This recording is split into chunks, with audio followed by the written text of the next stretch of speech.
a lesión renal aguda neonatal, establece la primera definición consensuada, que es pues, basándonos en código modificado, en donde lo divide en 3 estadios.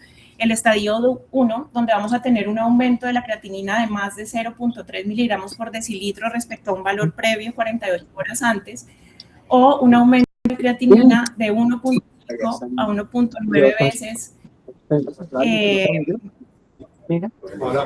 Por favor, ¿podemos apagar los micrófonos? Carolina, por favor. Ya lo apagó. Ya.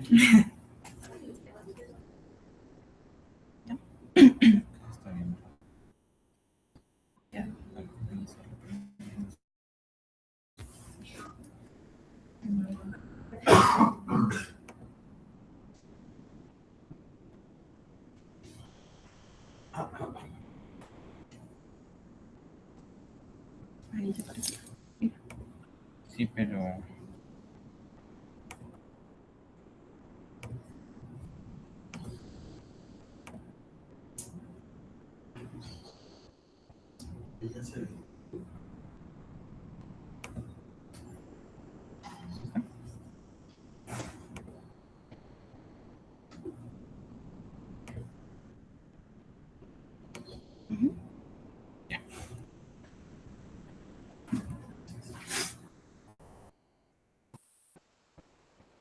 Perdón.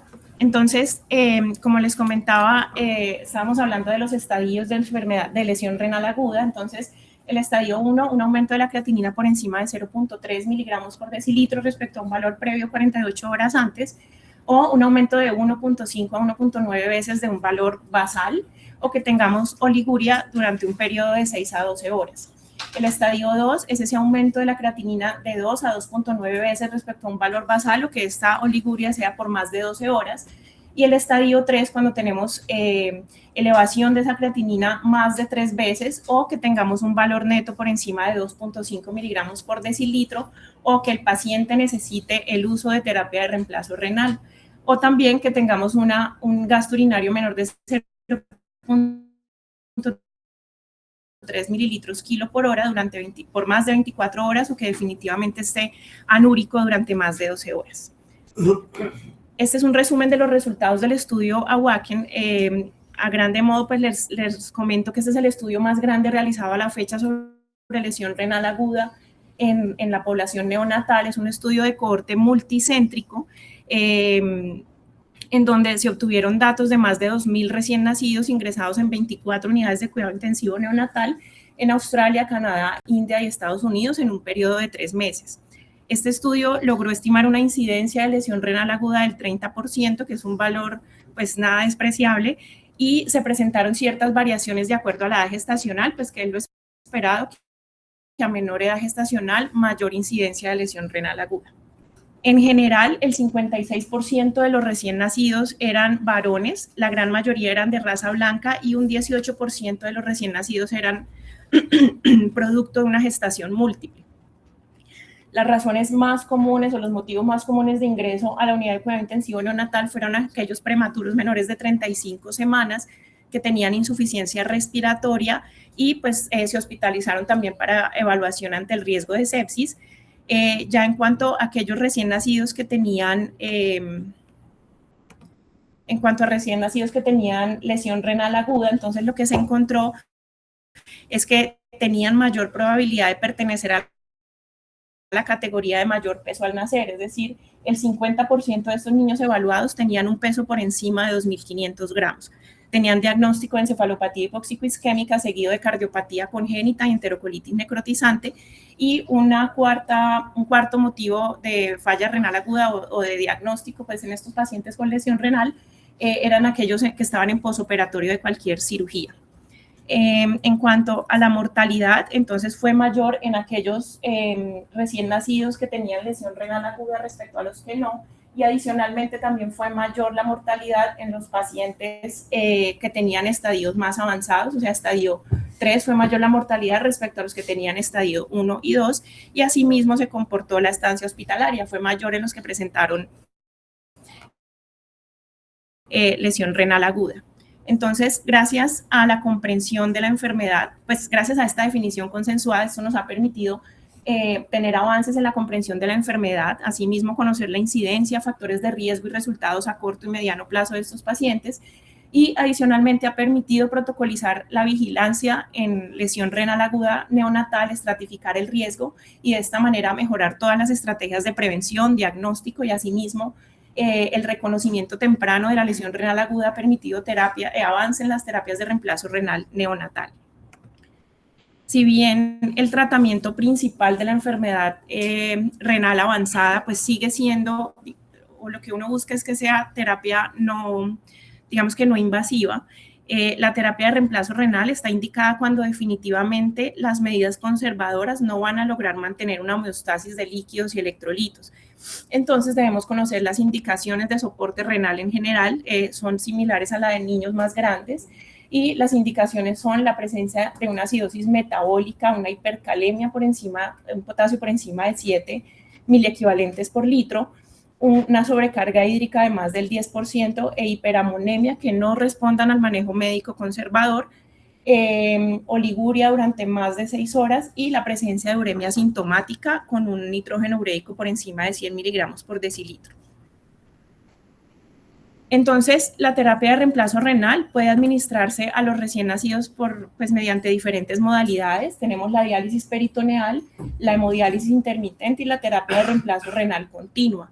Y la decisión de cuál vamos a usar va a estar determinada básicamente por esa urgencia que tengamos de eliminar fluidos o desechos, la estabilidad hemodinámica del paciente, tener siempre en cuenta las contraindicaciones de cada uno de estos métodos, el peso y anatomía del niño y obviamente la experiencia que tengamos como institución para el manejo de estos pacientes y los recursos disponibles. En esta gráfica quiero mostrar cómo ha sido la evolución de la terapia de reemplazo renal en recién nacidos. La diálisis peritoneal se empezó a usar por primera vez en recién nacidos a finales de 1950 y pues ha sido y realmente sigue siendo el pilar de la atención de los recién nacidos que necesitan terapia de reemplazo renal. Digamos que esta modalidad ha permitido que los niños más pequeños puedan acceder a terapia de reemplazo renal sin necesidad de anticoagulación y logrando preservar pues un acceso vascular. Sin embargo, sabemos que no siempre es decir, no siempre se puede realizar diálisis peritoneal en todos los recién nacidos. Hay ciertas condiciones que ya lo voy a hablar más adelante. Entonces, antiguamente cuando se necesitaba una terapia de reemplazo renal o un soporte extracorpóreo, entonces lo que se hacía era usar máquinas de adultos adaptadas a los recién nacidos, pues a los volúmenes de los recién nacidos. Sin embargo, lo que se encontró es que estos pacientes estaban más expuestos a inestabilidad hemodinámica, dificultades en la termorregulación, acúmulo de citrato y complicaciones pues, relacionadas con el catéter, pero también se encontró una menor sobrevida en aquellos pacientes menores de 10 kilos. Entonces, ante estos desafíos, en el 2012, en Italia, el doctor Ronco desarrolla junto con su equipo la tecnología de Carpe Diem, que es, digamos que desarrollada para niños menores de 10 kilos, y en diciembre del 2013, en Estados Unidos, se empieza a realizar hemofiltración en niños pequeños utilizando pues un dispositivo que si bien había sido creado para adultos, que es el Aquadex, se vio que se podían manejar volúmenes de ultrafiltrado mucho menores y pues con esto de pronto se tenían resultados prometedores en niños pequeños. Sin embargo, cabe aclarar que esta modalidad solo está aprobada su uso para niños mayores de 20 kilos. Más adelante, en el 2014, en Reino Unido, se desarrolla el sistema de diálisis ultrafiltrado infantil de Newcastle, que es conocido como NIDUS. Esta modalidad, junto con Carpe Diem, fueron desarrolladas exclusivamente para lactantes menores de 10 kilos.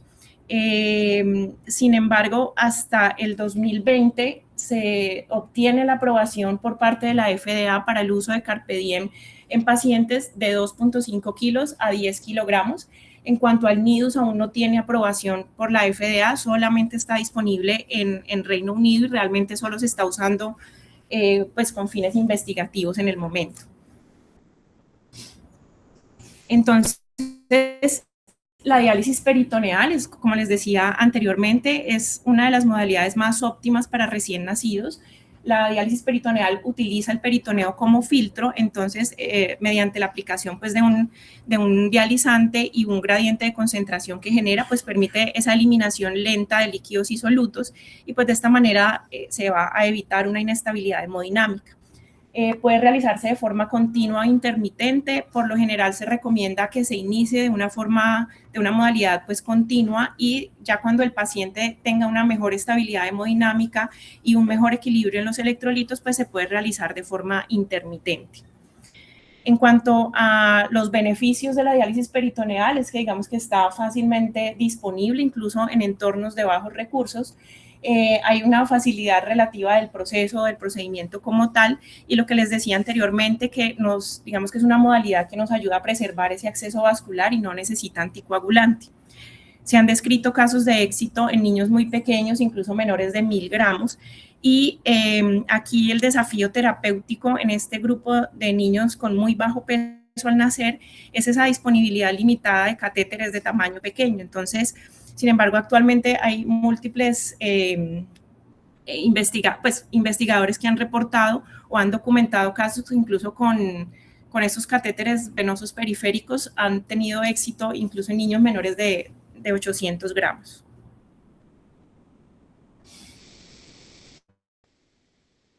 Aquellos pacientes que se benefician de la diálisis peritoneal son aquellos neonatos con muy bajo peso al nacer que presentan una lesión renal aguda. El grupo que de pronto más se beneficia de ella es aquellos pacientes en posoperatorio de cirugía cardiovascular. Incluso se está intentando protocolizar de forma universal que estos pacientes, una vez salgan de su cirugía cardiovascular, pues salgan con su catéter TENCOF instaurado, ya que el inicio temprano de una terapia dialítica pues mejora o tiene un impacto positivo en los resultados de estos pacientes. También puede ser usada como una estrategia puente para el trasplante renal de forma intermitente mientras se logra que el paciente acceda a su trasplante. Como les decía, pues usa el peritoneo como filtro, entonces se requiere de un peritoneo intacto. Entonces, en ciertas patologías abdominales, digamos que no está considerado su uso o se debe considerar con cierta precaución. Adicionalmente, en aquellos pacientes que requieren una tasa de ultrafiltrado muy preciso, tampoco es una opción viable porque pues sus tasas de ultrafiltrado son impredecibles y pues pueden pedir la eliminación adecuada de estos líquidos. Adicionalmente, las tasas de depuración son menores a diferencia de cuando se usa un abordaje extracorpóreo. Entonces, para resumir aquí, pues no es una terapia ideal en aquellos recién nacidos que requieran un ultrafiltrado preciso o que necesiten tasas de depuración muy altas, como es el caso de la hiperamonemia, por ejemplo. En cuanto a las contraindicaciones, entonces se han descrito algunas contraindicaciones absolutas, como les decía, pacientes que tengan alguna patología abdominal, cirugía abdominal reciente, pues neoplasia maligna, que en recién nacidos es algo supremamente raro, pero sí la presencia de una enterocolitis necrotizante, defectos de la pared abdominal como enfalocer y gastrosquisis, se convertirían en una contraindicación absoluta.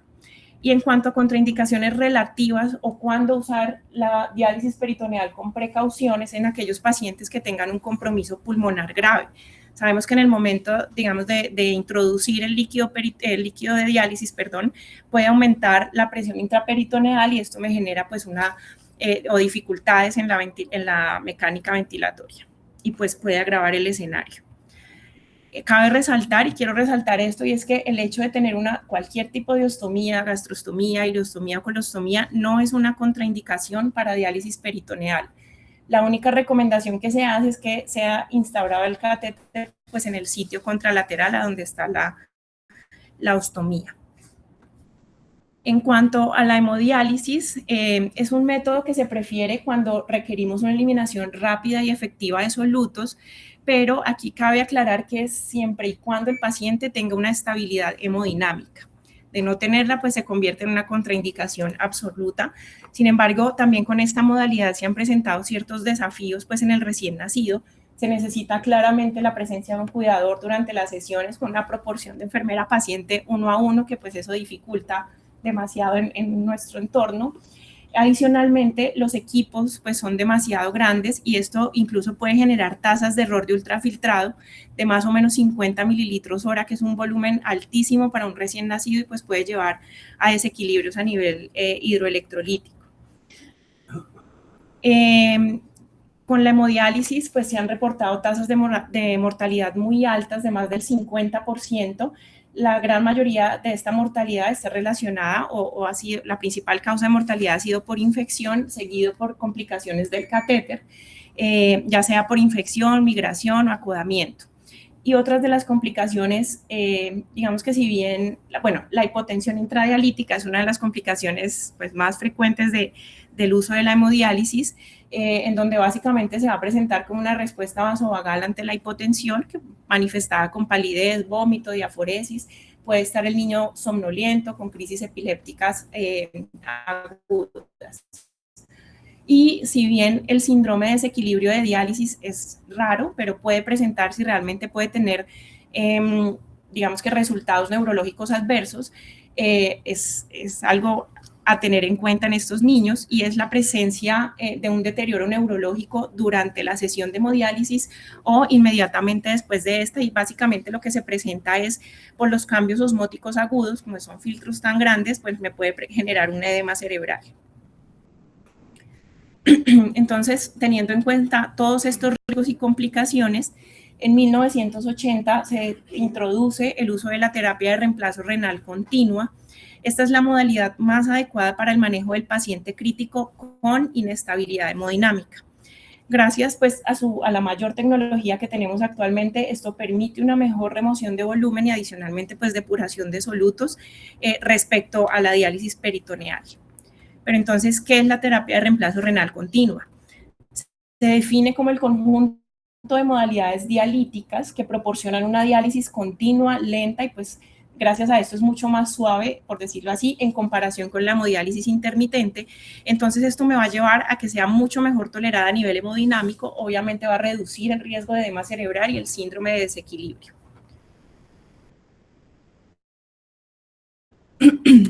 Entonces, la terapia de reemplazo renal continua moderna se divide en 4 modalidades terapéuticas. Tenemos la hemofiltración venovenosa continua, esta inicial, que logra la depuración principalmente mediante convección, donde el transporte de agua se va a dar por gradiente de presión entre los compartimentos. La hemodiálisis venovenosa continua va a utilizar un dializado para hacer esa depuración por difusión, es decir, que ese transporte de solutos va a ser por gradiente de concentración. Tenemos la hemodiafiltración venovenosa continua, está acá abajo, que utiliza ambas, tanto convección como difusión para la eliminación de solutos y de líquido, y está el SCUF o el ultrafiltrado lento y continuo, que está básicamente, al igual que la primera modalidad, pues se realiza esa eliminación por convección, pero aquí cabe aclarar que es solo de agua, o sea, aquí no vamos a filtrar solutos. Entonces, estos métodos de terapia de reemplazo renal continua ofrecen una ventaja y es una mayor precisión en el monitoreo del equilibrio hídrico y adicionalmente una mejor automaticidad del circuito. Otro de los desafíos ya pues con la terapia de reemplazo renal continua convencional es que si bien son volúmenes extracorpóreos pequeños, siguen siendo relativamente grandes para los recién nacidos. Incluso en estos circuitos, el más pequeño es el Prismaflex M60, que maneja un volumen extracorpóreo de 93 mililitros, que pues para un recién nacido a término representaría más del 25% de su volemia, entonces pues sigue siendo volumen muy alto. Entonces, ante esto, pues aquellos pacientes en donde el volumen extracorpóreo sea más del 10% de la volemia, la recomendación es que se realice un cebado o una purga con sangre, esto con el fin de evitar el choque hemorrágico o hipovolémico y una menor morbilidad. Sin embargo, al usar sangre como un cebado, pues digamos que adiciona otros riesgos como es la acidosis, desequilibrio pues, hidroelectrolítico, especialmente hipocalcemia e hipercalemia, y también están en riesgo de presentar coagulopatía e hipotensión. Entonces, debido a esto, pues en los últimos años se han realizado esfuerzos para realizar equipos que tengan un ultrafiltrado menor, o sea, que maneje volúmenes extracorpóreos, perdón, más pequeños, con el fin de minimizar todos estos riesgos. Actualmente tenemos estos 3 disponibles, que es Carpe Diem, Aquadex y Nidus. Pues ya les voy a hablar mejor de cada uno de ellos.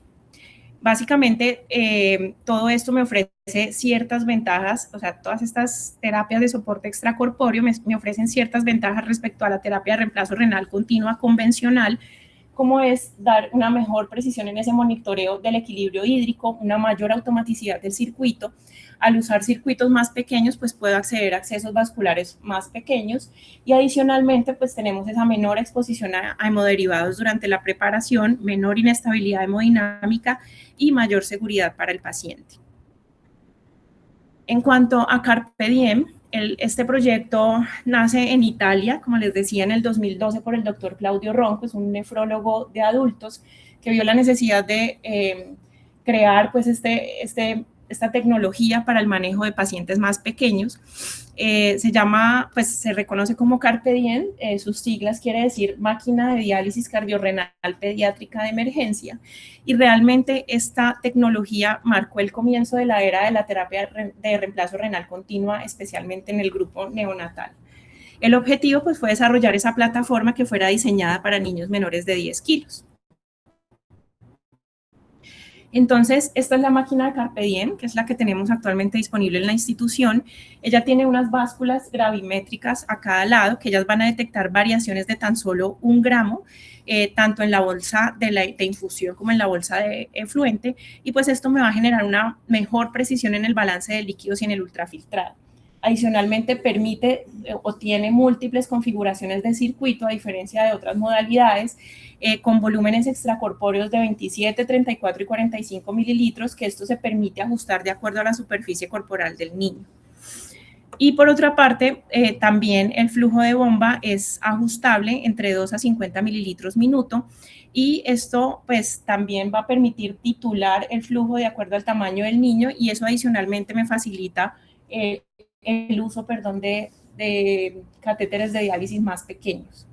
Algo interesante también con esta máquina es que tiene un mecanismo de retroalimentación automática, entonces ellos, como les decía, ajusta la velocidad de bomba, y esto con el fin de mantener un balance entre el volumen que se prescribe y el real, que no sea mayor de 20 gramos. Incluso si hay una discrepancia de más de 50 gramos, la máquina se interrumpe de forma automática y para el procedimiento. Esto es algo a tener en cuenta y que debemos tener muy claro, es que Carpe Diem maneja estas 3 modalidades, que tenemos el ultrafiltrado lento, que es el SCUF, la hemofiltración venovenosa continua y la hemodiálisis venovenosa continua. Entonces, ¿cuándo debo usar cada una de estas modalidades? El SCUF, básicamente, lo único que me hace es remover agua mediante convección por gradiente de presión, entonces está indicada en estos casos de pacientes que tengan una sobrecarga hídrica grave de más del 10%. La hemofiltración venovenosa continua me permite remoción de toxinas, digamos, de tamaño mediano y agua también. Entonces está indicado en ese escenario de sepsis, choque séptico, un síndrome de disfunción orgánica múltiple por sepsis, porque me permite pues la eliminación de estas endotoxinas o citoquinas proinflamatorias. Y la otra modalidad, que es la hemodiálisis venovenosa continua, esta ya me permite remover toxinas pequeñas, entonces va a estar indicada en esos casos de lesión renal aguda o pues con hipercalemia severas, o en los casos de errores innatos del metabolismo, especialmente hiperamonemia, donde me permite eliminar pues el amonio mediante este método. En cuanto a las desventajas descritas de Carpe Diem, es que tiene un tiempo máximo de uso de 24 horas, entonces va a requerir recambios o cambios diarios del circuito, y los objetivos de los fluidos se deben prescribir por tiempo total de tratamiento, o sea, por esas 24 horas y no por hora, a diferencia de otras modalidades. Lo otro es que solo es compatible con una solución de diálisis de 2 litros, que pues estas son las concentraciones de calcio, potasio y bicarbonato, y hasta el momento la heparina ha sido el único tipo de anticoagulación aprobado. Sin embargo, estudios recientes pues han descrito el uso de citrato o prostaciclina para hacer esta anticoagulación de forma más segura en recién nacidos incluso. En cuanto al NIDUS, que les comentaba que es el sistema de ultrafiltrado de diálisis infantil de Reino Unido, pues digamos que está diseñado o puede usarse en niños entre 800 gramos y 8 kilos de peso, ofrece un volumen extracorpóreo aún menor de 10 mililitros y tiene la ventaja de que hace un autocebado sin necesidad de un cebado sanguíneo. Otra de las ventajas es que digamos que me ofrece una mayor depuración respecto a la diálisis peritoneal, pero pues lo que les decía, solo está disponible en Reino Unido y pues tampoco tiene aprobación por la FDA. Y tenemos Aquadex, que su diseño original fue para adultos con insuficiencia cardíaca congestiva, sin embargo se realizó una adaptación para hacer un ultrafiltrado lento y continuo mediante la modalidad de hemofiltración venovenosa continua. También maneja volumen extracorpóreo bajo, pero pues es de 33 mililitros y va a requerir, como tiene un volumen extracorpóreo quizá más del 10% de la volemia de estos niños, se necesita ese cebado para disminuir pues, las complicaciones. Aquadex actualmente está disponible, sobre todo pues, en Estados Unidos, y lo que les decía, sus recomendaciones para pacientes mayores de 20 kilos. Este es el estudio IKID. El estudio IKID buscó determinar la eficacia clínica y resultados y el perfil de seguridad de estas tres modalidades, que fue NIDUS, comparándolo con un grupo que ellos consideran como grupo control, que es la diálisis peritoneal y la hemofiltración venovenosa continua. Es un estudio transversal aleatorizado. Se incluyeron 97 niños de 6 unidades de cuidado intensivo pediátrica y neonatal de Reino Unido, que tuvieran un peso entre 800 gramos y 8 kilogramos y que necesitaran una terapia de reemplazo renal continua, ya sea por sobrecarga hídrica de más del 10% o por alteraciones bioquímicas. Aquí se excluyó la hiperamonemia. Pues sabemos que la hemofiltración venovenosa continua y la diálisis peritoneal pues no es un método adecuado para estos pacientes. Entonces no permitía como hacer una comparación. Entonces, acá en esta gráfica de arriba vemos la comparación de los tres métodos en cuanto al aclaramiento de creatinina, BUN y fosfato. Vemos cómo la diálisis peritoneal, está acá, fue la más lenta, por decirlo así, para hacer ese aclaramiento. El NIDUS fue una tecnología que podríamos decir que fue intermedia, y la hemofiltración venovenosa continua fue la que se los llevó por delante, siendo la más potente o la más rápida para el aclaramiento de estas sustancias. Entonces, el aclaramiento de creatinina, BUN y fosfato fue menor y menos variable con la diálisis peritoneal, a diferencia de las otras dos modalidades. Y en cuanto a comparar NIDUS con hemofiltración venovenosa continua, esta última, pues lo que les dije, fue mucho más rápida, lográndolo casi 10 veces más rápido, con una diferencia significativa, una P menor de 0.01. En cuanto a sobrevida, entonces esta tabla nos compara los dos grupos. Tenemos el grupo control, que como les comenté fue el grupo con diálisis peritoneal y hemofiltración venovenosa continua, y el grupo de intervención, que fue el NIDUS. Entonces, si vemos en general la sobrevida a los 30 días y al momento de la salida, si vemos los datos en general, fue mejor con el grupo control versus el grupo manejado con NIDUS. Sin embargo, si vemos a detalle en el grupo control, la sobrevida en aquellos pacientes que recibieron hemofiltración venovenosa continua fue mucho menor respecto al NIDUS. Entonces, el estudio permite concluir que el tratamiento con diálisis peritoneal tiene los mejores resultados en términos de sobrevida, quizás sea un poco más lento para la depuración de sustancias, pero sabemos que igual no siempre puede ser usado en todos los pacientes críticos. Entonces, cuando es necesario un soporte extracorpóreo en niños más pequeños o que definitivamente la diálisis peritoneal falla, el NIDUS pues, puede ser una opción más segura que la hemofiltración convencional, con pues, mejores tasas de sobrevida. Este es el reporte de caso de la primera aplicación in vivo de Carpe Diem. Fue publicado por el doctor Ronco en Italia. Entonces, se trata de una recién nacida a término con 2.900 gramos. Esta chiquita presentó una hemorragia subgaleal que la lleva a un choque hipovolémico, síndrome de disfunción orgánica múltiple. Vemos cómo al día 1 de ingreso, pues no sé, pido disculpas si no alcanzamos a ver muy bien, pero al día 1 de ingreso esta paciente estaba completamente anúrica, estaba con una sobrecarga hídrica importante y estaba hipotensa.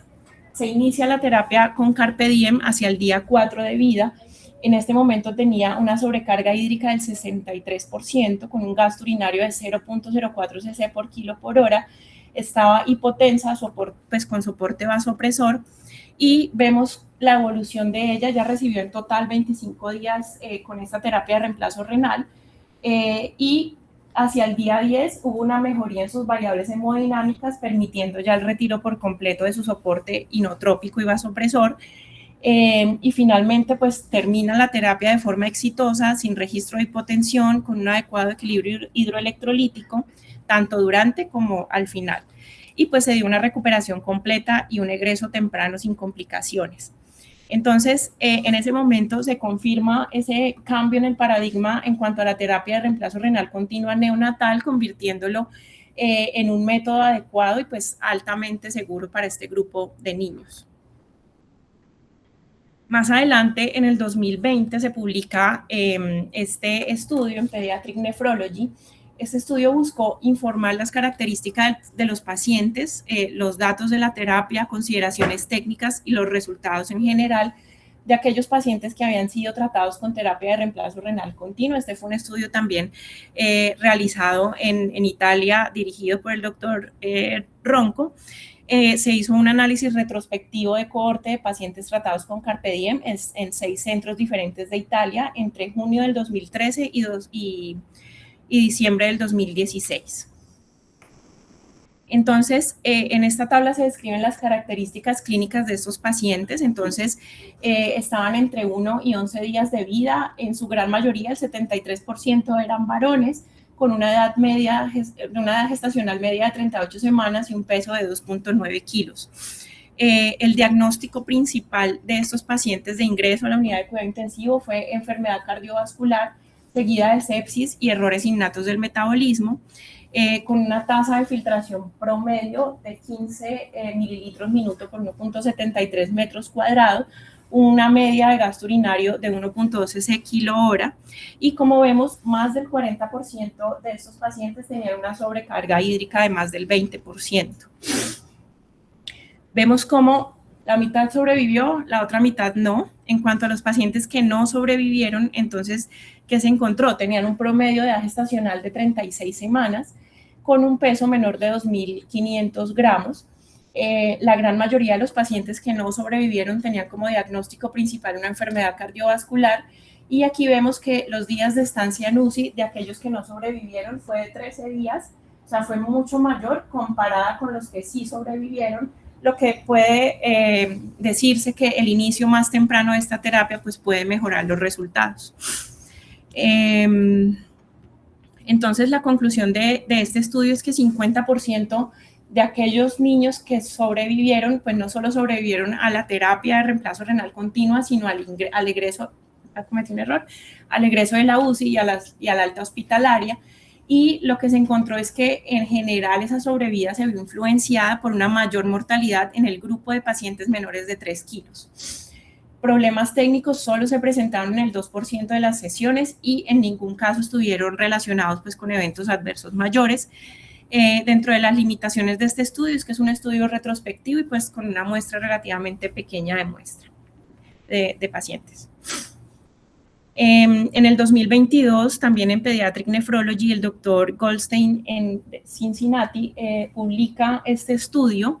Es un estudio retrospectivo de cohorte multicéntrica, cuyo objetivo pues, fue comparar los resultados de aquellos lactantes que tuvieran un peso menor de 5 kilos, y usó 2 bases de datos. Una base de datos americana, en donde se usó Aquadex para el manejo de estos pacientes, y la base de datos italiana, que fue donde se usó Carpe Diem. Entonces, en cuanto a las indicaciones médicas, que está acá graficado, en ambos grupos fue similar, en donde la gran mayoría de las indicaciones fue por enfermedad cardiovascular, seguido por errores innatos del metabolismo. O sea, es un diagnóstico realmente frecuente. Y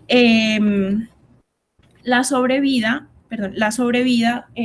se vio al finalizar la terapia de reemplazo renal, fue mucho menor en aquellos pacientes que habían sido tratados con Carpe Diem, un 97%, comparado con 44% de los pacientes que habían sido manejados con Aquadex. Entonces, digamos que permite concluir que la administración con Carpe Diem se asoció a mejores tasas de sobrevida, a pesar de ese bajo peso de los niños y la alta gravedad de la enfermedad, pero este es un resultado que debemos ser muy cuidadosos o de pronto tomar con pinzas, porque una de las limitaciones más importantes es la diferencia de tiempo entre estas dos cohortes. Digamos que hay una diferencia de más de 10 años en donde nos puede permitir decir que los avances tecnológicos pueden influenciar pues, en un mejor resultado de estos niños.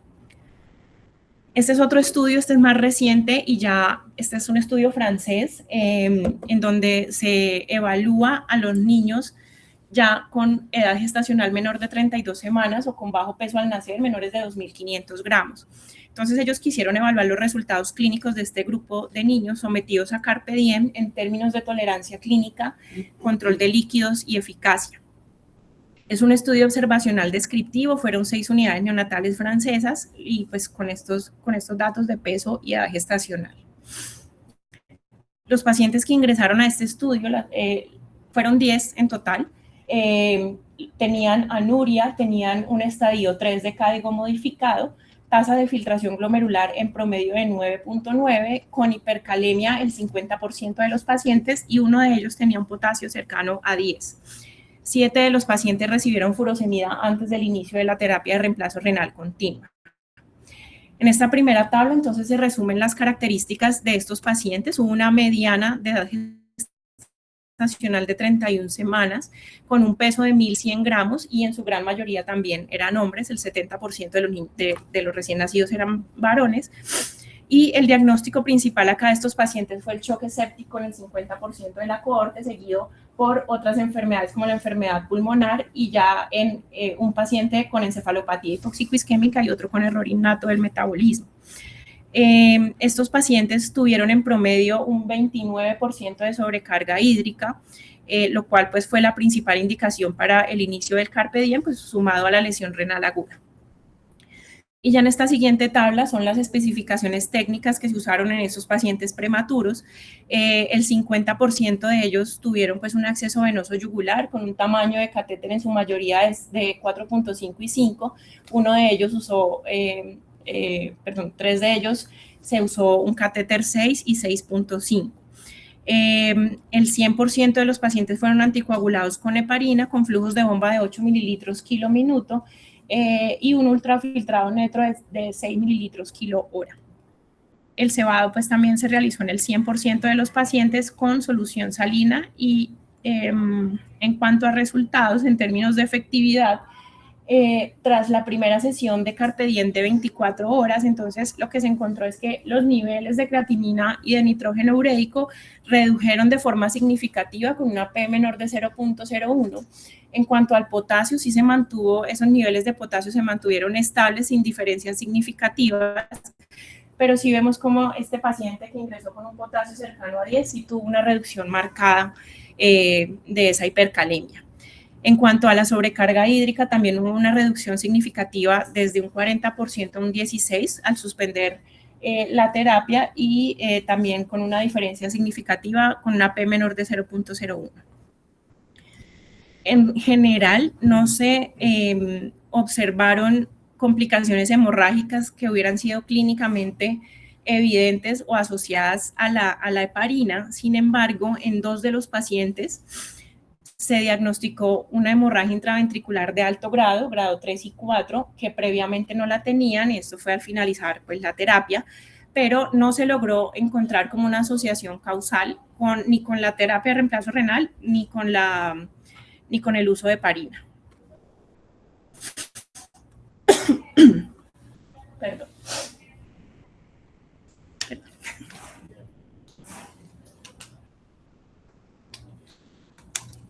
En cuanto a las complicaciones que se presentaron en esta cohorte, la trombocitopenia con requerimiento de transfusión fue la más frecuente, se presentó en el 100% de los pacientes en 14 de las 22 sesiones. La actividad ante 10A pues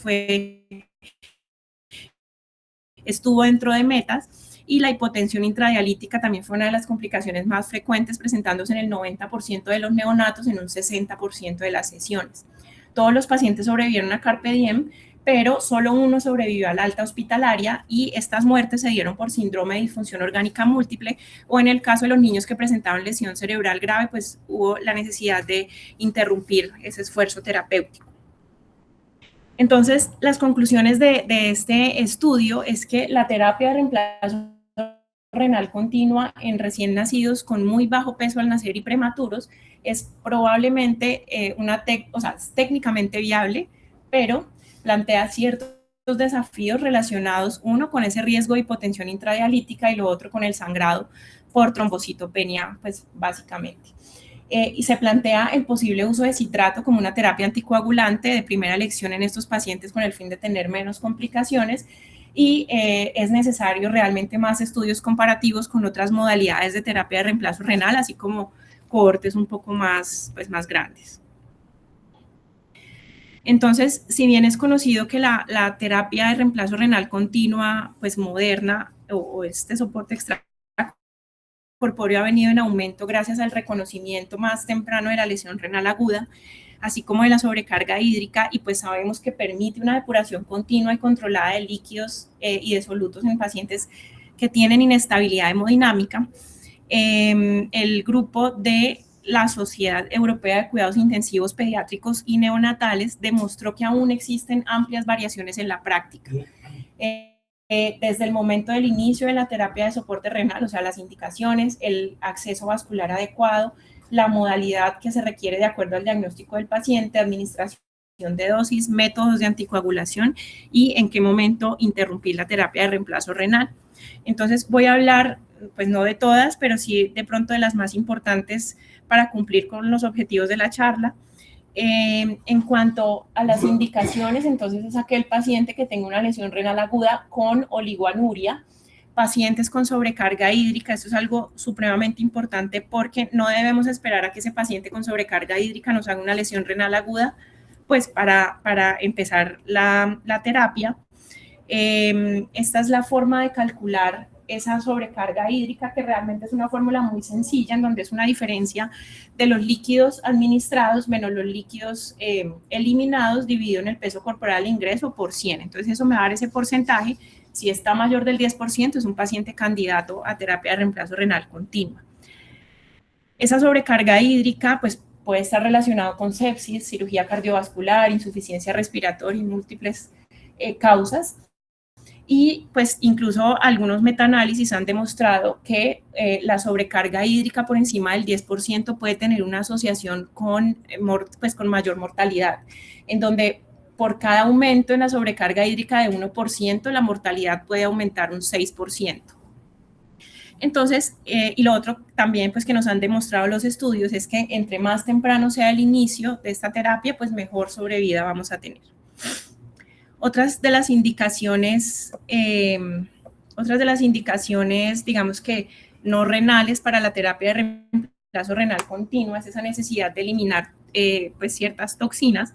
Entonces están los pacientes que tienen una hiperamonemia, pues, refractaria al tratamiento médico, pacientes con acidosis metabólica severa, encefalopatía urémica, un derrame pericárdico,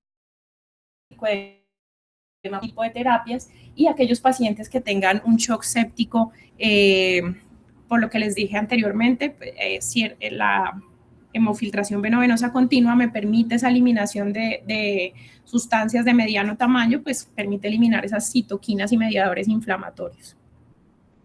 En cuanto a la hiperamonemia, que es una de las indicaciones que más tiene pues peso en estos pacientes también después de la sobrecarga hídrica, sabemos que estos niños con trastornos del ciclo de la urea y acidemia orgánica, pues, que tienen niveles de amonio por encima de 200 micromoles por litro, se asocia con resultados neurológicos adversos, que es el caso de la encefalopatía hepática. Entonces, se debe considerar la terapia de reemplazo renal continuo cuando hay un fracaso en el manejo médico, y aquí recuerdo nuevamente la modalidad para este tipo de pacientes es con hemodiálisis venovenosa continua a dosis altas, que pues eso va a permitir que se elimine rápidamente esos metabolitos tóxicos. Sin embargo, se plantea que en algunos casos graves quizá con carpe diem no seamos posibles de alcanzar esas dosis tan altas que se requieren en ciertos pacientes, pues que se haga una depuración como tan rápida, a diferencia de lo que lo puede hacer la hemodiálisis intermitente. Sin embargo, pues ya les mencioné las complicaciones asociadas a la hemodiálisis intermitente, que son altísimas y pues nos puede condicionar a mayor mortalidad. Entonces se prefiere este método, que pues puede ser más seguro para el paciente.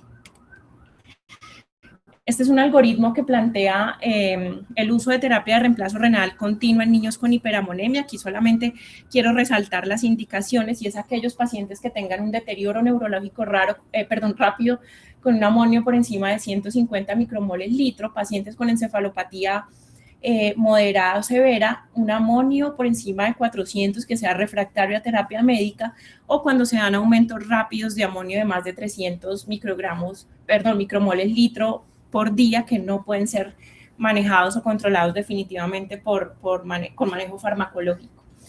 En los pacientes menores de 3.5 kilos, carpe diem, pues como les decía, con esa modalidad, hemodiálisis venovenosa continua, estas son las dosis, y aquí cabe resaltar también el momento de reducir a la mitad de la dosis, es cuando tengamos 2 valores consecutivos de amonio menor de 200, o suspender definitivamente la terapia si tenemos un amonio menor de 100 micromoles litro. Estos son otros de los aspectos que evaluó este estudio.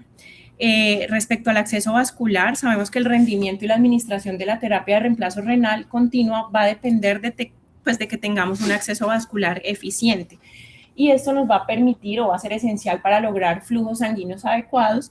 Adicionalmente, minimiza las interrupciones y optimiza esa dosis de terapia de reemplazo renal continua administrada. El factor más importante para garantizar una baja resistencia durante el procedimiento es la ubicación de la punta del catéter y el diámetro del catéter. Entonces, la recomendación es que el catéter debe ser lo suficientemente largo como para que la punta quede en la unión cabo-atrial superior cuando se realiza un abordaje superior, o en la vena cava inferior cuando se realiza un abordaje por la femoral. Y la relación del catéter debe ser no mayor a 45%, pues esto con el fin de evitar complicaciones tromboembólicas. Este es el catéter que tenemos disponible, que es el 6.5 French. Es el más pequeño con el que contamos actualmente. Sin embargo, cabe aclarar que si no está disponible, la recomendación es usar 2 catéteres venosos centrales. En cuanto al sitio de ubicación, pues la vena yugular interna sigue siendo como el acceso de primera línea o primera opción, gracias a ese trayecto recto que hay pues desde la yugular interna hacia la aurícula derecha. Entonces eso va a reducir ese contacto con la pared del vaso y por lo tanto pues me mejora el flujo y mejora el riesgo de trombosis. La segunda opción viene a ser pues el acceso femoral, es de fácil acceso y pues digamos que hay buen entrenamiento en los cirujanos en cuanto al acceder a este sitio. En cuanto a la vena subclavia, realmente se recomienda evitarla debido al mayor riesgo de complicaciones que se han relacionado con su inserción y también pues relacionado con mayor riesgo de trombosis venosa central. Sin embargo, literatura reciente sugiere que canular la vena brachiocefálica izquierda es un abordaje óptimo, ya que es un vaso que tiene un buen calibre y digamos que tiene es menos colapsable respecto a otros vasos, entonces eso permite hacerlo de forma más fácil. Y la recomendación es que estos abordajes sean guiados por ecografía, ya sea supraclavicular o intraclavicular o infra. En esto no me voy a detener, que son las modalidades, solamente enfatizar que siempre se prefieren modalidades continuas en niños en estado crítico y la elección de cuál modalidad voy a usar va a estar determinado por las necesidades del paciente. En cuanto al método de anticoagulación, sabemos que la eficacia de la terapia de reemplazo renal está relacionado con la longevidad del circuito y esa longevidad la podemos mejorar gracias a la anticoagulación de ese circuito extracorpóreo. La recomendación actual, como les decía anteriormente, es con heparina, está disponible casi que en todos los centros, es económica y fácil de administrar, pero pues sabemos que la heparina también me genera una anticoagulación sistémica y esto puede condicionar a mayores complicaciones hemorrágicas. En niños se prefiere la heparina no fraccionada, y lo que les decía, que se están haciendo estudios para realizar anticoagulación con citrato, especialmente en los niños más pequeños. ¿Cuándo interrumpir entonces la terapia de reemplazo renal? Entonces la respuesta es que se interrumpe cuando ya no sea necesaria, cuando tengamos una mejoría en esa función intrínseca, en esa función renal para satisfacer las necesidades del paciente, o cuando la terapia de reemplazo renal continua definitivamente pues ya no es coherente con el objetivo del tratamiento. Ya mencioné las indicaciones de suspenderla en hiperamonemia, pero en las otras indicaciones es cuando tengamos una mejoría de la diuresis, desaparezca esa sobrecarga hídrica o que esté por debajo del 10%, que el paciente ya no necesite una terapia vasoactiva y que tengamos un equilibrio ácido-base y de electrolitos. En cuanto a las complicaciones que se han reportado con el uso de Carpe Diem, o pues de estas modalidades de terapia extracorpóreo, entonces lo que les decía, la inestabilidad hemodinámica es una de las más frecuentes, se puede presentar, hasta más del 70% de los pacientes pueden requerir una intervención, y la trombocitopenia, que es más frecuente aún, se presenta en más del 80% de los niños, por lo que es uno de los parámetros que debemos hacer vigilancia y un seguimiento estrecho. También disfunción del catéter, anemia, trastorno hidroelectrolítico y muerte. Ahí, digamos que teniendo en cuenta estas complicaciones que presentan los pacientes y los posibles riesgos, pues debemos contemplar ciertas consideraciones éticas. Una de las preocupaciones éticas respecto al uso de estas modalidades es la futilidad, que se refiere a interrumpir todas las intervenciones médicas que no beneficien al paciente ni mejoren su calidad de vida. Sabemos que estos niños que de por sí ya van a llegar a este procedimiento es porque están críticamente pues, graves, tienen un síndrome de disfunción orgánica múltiple, y pues esto los condiciona a un pronóstico vital adverso. Entonces, en algunas ocasiones lo que vamos a ver es que si bien puede mejorar la función renal, quizá no me vaya a mejorar como tal, o no vaya a haber una mejoría en la enfermedad de base, entonces pues no se va a garantizar como tal una mejora en la sobrevida. Entonces aquí es crucial el principio de ética de no maleficencia, especialmente en esos casos que les menciono en donde el estado del niño es crítico y se prevé que quizá no haya una recuperación completa o con alta probabilidad de muerte. Y en este escenario digamos que todavía hay como mucha incertidumbre y pues está sujeto como a debate. Está el principio de autonomía, sabemos que es el derecho que tienen las personas en caso de pediatría y neonatología, pues son los tutores legales a tomar decisiones informadas sobre la atención médica. Sabemos que es un principio que se ejerce bajo condiciones pues, de estrés emocional y psicológico, por lo que el consentimiento informado aquí es fundamental para la atención neonatal y se convierte en una herramienta fundamental incluso para nosotros como médicos. Sabemos que siempre van a haber divergencias entre las perspectivas, pues en el deseo de los padres y las recomendaciones médicas, y aquí siempre debemos pues respetar la decisión de los padres y brindar acompañamiento independiente de cuál sea su decisión. Importante también recordar pues que el uso de estas terapias pues genera un gasto importante en los recursos de salud, y aquí juega un rol importante el principio de justicia, el cual enfatiza la equidad en la distribución de esos recursos sanitarios. Entonces, sobre todo en entornos o recursos limitados, debemos evaluar muy bien si el beneficio supera el costo, pero aquí digamos que no tiene discusión, y es que lo que se debe hacer es equilibrar los principios éticos de utilidad e inutilidad con el fin de garantizar que los recursos sanitarios sean utilizados de manera que beneficie al mayor número posible de pacientes. Y ya para finalizar, quiero dejar estas conclusiones. Recordemos que la diálisis peritoneal sigue siendo una modalidad óptima en recién nacidos. Debemos sí claramente tener en cuenta las contraindicaciones absolutas y relativas. Hablo de Carpe Diem acá porque lo que les decía es la única que está aprobada por la FDA, y sabemos que a diferencia de las máquinas de diálisis peritoneal, es que pues, ella está diseñada para manejar una fisiología delicada de los recién nacidos, permite ese control preciso del flujo sanguíneo, de volumen del líquido de diálisis y del ultrafiltrado neto, y pues se debe reservar para casos en que el paciente tenga una lesión renal aguda grave con sobrecarga hídrica más del 10%, hiperamonemia o un choque séptico. Se debe hacer una evaluación cuidadosa entre el riesgo y el beneficio, y pues como mencioné antes, se necesitan más estudios comparativos con otras modalidades y estudios de cohorte más amplios. Los retos actuales definitivamente no son tecnológicos, sino clínicos, en donde digamos que la meta es lograr obtener catéteres de menor tamaño para esos pacientes más pequeños, lograr estandarizar la anticoagulación segura con citrato y poder buscar estrategias para medir neurodesarrollo y calidad de vida de estos pacientes a largo plazo. Recuerdo nuevamente que la elección de la modalidad debe responder al objetivo fisiopatológico predominante. No existe una modalidad superior a otra, sino una modalidad adecuada para cada escenario. Muchas gracias.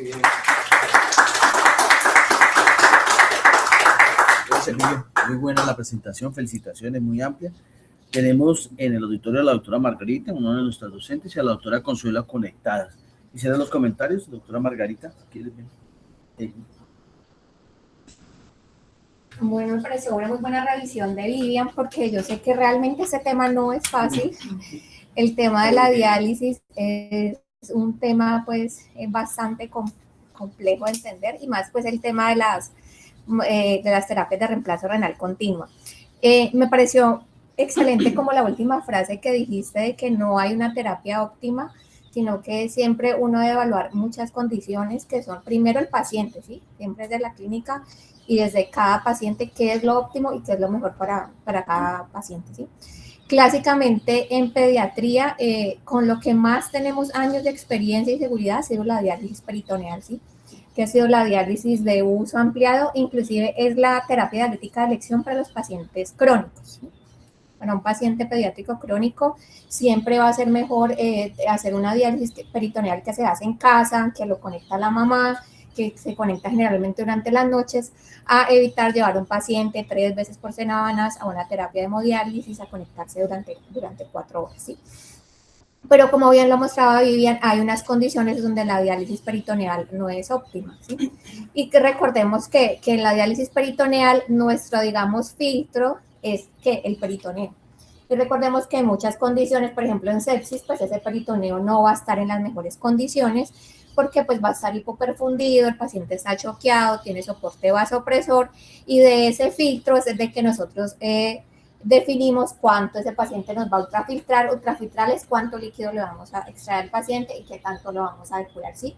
Entonces muchas veces en un paciente críticamente enfermo, por ejemplo en sepsis, pues en esas condiciones tal vez ese peritoneo no sea nuestro filtro ideal ni nuestro escenario ideal, y por eso es que estas terapias en los últimos años han entrado con tanta fuerza.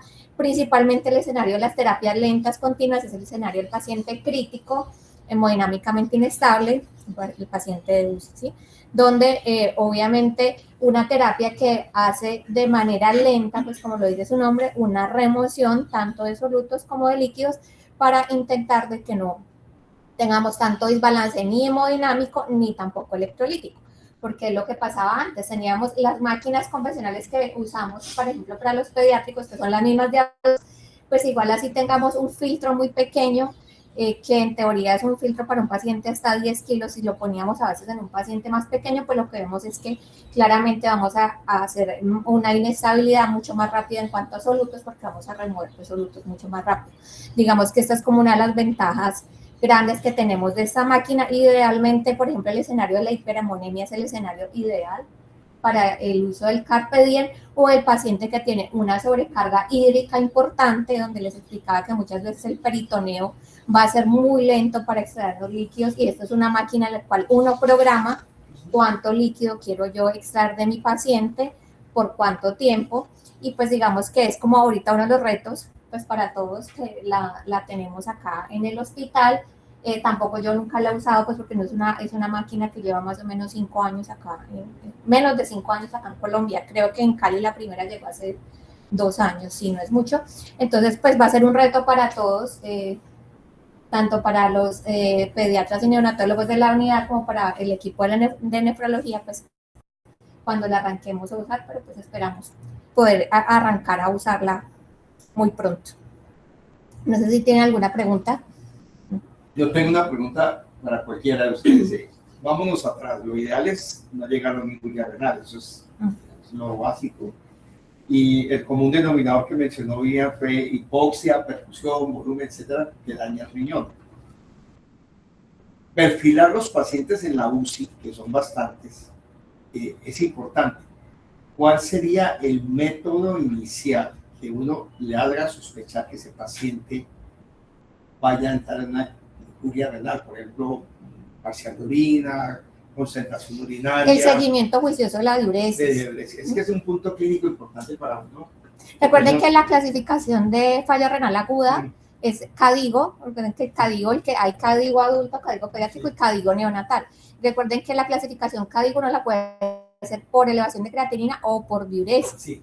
Entonces recuerden que clásicamente en neonatos también describimos oliguria, una diuresis menor a 1, que es el mismo concepto para pediátrico y para adulto, pero nosotros sabemos que por lo general el neonato, la diuresis normal del neonato es más o menos alrededor de 2, más o menos 2 ese, porque el neonato generalmente orina más. Entonces yo siempre les digo a los residentes, o sea, o a los fellows de neonatología cuando rotan por nefrología, siempre un neonato cuando usted les empieza a orinar, un neonato es más en el contexto crítico, que empiece a orinar alrededor de un cc por kilo, es un neonato que podría estar ya entrando en el criterio de riesgo de tener una lesión renal aguda, que es el paciente que más se debe vigilar. Y lo otro es la discusión también de perfusión, exceso de líquidos, perfusión renal en esos pacientes críticos, ¿no? A veces no restringen líquidos, pero no sabes hasta qué punto está hipoproteinemia en los riñones en estos chiquitos que son críticos. Algo que habría bien importante es el tener en cuenta la sobrecarga hídrica. La sobrecarga hídrica está claramente demostrado por los estudios tanto en adultos como pediátricos que impacta mucho mortalidad, ¿sí? Entonces, entre más tengamos sobrecarga hídrica, la mortalidad se nos aumenta, ventilarlo también, la parte pulmonar también se compromete. Entonces, otra de las cosas importantes que a veces es una decisión difícil es que entre más uno se demore en tomar la decisión de iniciar la terapia, pues a veces también el paciente se complica más y eso también puede impactar mortalidad. Entonces, a veces lo ideal es tomar también decisiones tempranas, evitando que, claro, por eso también los estudios muestran que la mortalidad es muy alta, pero ¿por qué la mortalidad es muy alta? Porque el paciente está muy crítico en general. O sea, el paciente generalmente en falla orgánica múltiple, en shock séptico, con soporte inotrópico, entonces obviamente son la falla renal aguda que también impacta mortalidad. Entonces también obviamente por eso a veces pues todos los estudios en general de la terapia de reemplazo renal continua, no solo en el escenario neonatal, sino también en el pediátrico, pues también muestran obviamente mortalidades altas por eso, porque son pues pacientes en condición muy crítica. No sé si la doctora Consuelo... No está. No está. Bueno, sí, quería hacer un comentario acerca de la pregunta con relación al uso. Tú presentaste trabajos que mezclan pacientes pediátricos y neonatales. Con los pacientes neonatales, cuando se utilizó la corte neonatales, hay más complicaciones usando carpedien, más hemorragia tisular, que la relación con el carpedien versus la patología del paciente, eso es lo que falta aclarar. Pero le queda a uno la sensación de que no hay casi trabajos de investigación en eso, digamos, no hay muchos reportes todavía. No, porque es que nuevo, realmente es no. nuevo todo el proceso. Y no, muchos pacientes. Entonces a uno le da temor que teniendo en cuenta la curva de aprendizaje. No, en un chiquitico no. Hablaba con Viviana, ¿qué pacientes tenemos que empezar a considerar eso? Esos son unos elementos que nos toca discutir al exterior, porque en neonatología es muy variable. Ahora, el mensaje fundamental que hemos venido realizando con los residentes, evitar hipervolemia, evitar que se ganen mucho peso, evitar el sobreuso de líquidos, que es lo que estamos realizando con los residentes de primer año. Pero eso es un factor que lleva, cuando uno ve prematuro menor de miligramos, a la mortalidad y la falla renal rápidamente. ¿Qué tanto vaya a servir? Es lo que la doctora al final nos planteaba, la utilidad de todos estos recursos, en muy pequeñitos. Yo creo que nos toca mirar. O sea, generalmente, como la indicación de la máquina está de 2.5 kilos. Ya cuando empiezan a salir esos estudios de miligramos, es lo mismo que dicen, es lo mismo inclusive en peritoneal. O sea, no hay por ejemplo, en peritoneal no hay los insumos. O sea, ¿con qué vamos a hacer una peritoneal a un neonato de miligramos? No hay los insumos. Entonces, yo creo que obviamente cuando uno arranca en un sector de tener experiencia, pues vamos a arrancar no vamos a arrancar por un neonato de miligramos, ¿no? O sea, vamos a arrancar por el peso.